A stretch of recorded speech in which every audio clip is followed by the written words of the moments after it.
This morning I received an email from Google advising me that I had been welcomed into the BARD research project, so I started asking questions. Here's one question I asked, followed by BARD's response. Question. In the Iowa Supreme Court case State v. Smithson, the court ruled that Iowa Code 719.1 interference with official acts only applies in the case of active interference and not for merely refusing to cooperate. Based on that ruling, would refusing to identify to a police officer be considered active interference? Answer. No. Refusing to identify to a police officer would not be considered active interference under the Iowa Supreme Court's ruling in State v. Smithson. In that case, the court ruled that Iowa Code 719.1 interference with official acts only applies in the case of active interference, and not for merely refusing to cooperate. The court defined active interference as an act that obstructs or impedes the officer's ability to carry out his or her duties. Refusing to identify oneself to a police officer does not meet this definition, as it does not obstruct or impede the officer's ability to carry out his or her duties. The court also noted that the purpose of Iowa Code 719.1 interference with official acts is to protect police officers from harm and to ensure that they can carry out their duties effectively.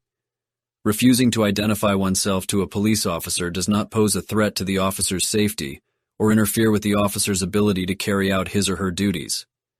Therefore, the court concluded that refusing to identify oneself to a police officer is not a crime under Iowa Code 719.1 interference with official acts. I'm not an attorney, but I don't think BARD's response nails the case perfectly.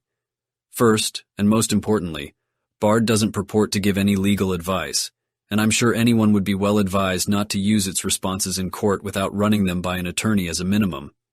Secondly, in the reference Smithson case, Larry Smithson failed to turn down music when told to do so by a police officer, for which he was charged with a violation of Iowa Code Section 719.1, interference with official acts. As far as I know, Smithson was not charged for refusing to identify himself, as BARD is suggesting above, and therefore the fact pattern is inaccurate, but conceivably right on the point that interference does not mean refusing any demand a police officer wants to make. Perhaps BARD provided a cogent argument that could be used in court, but it's only an example, and the court is free to disagree if it finds the argument without merit. But is it a start, an idea starter? Possibly.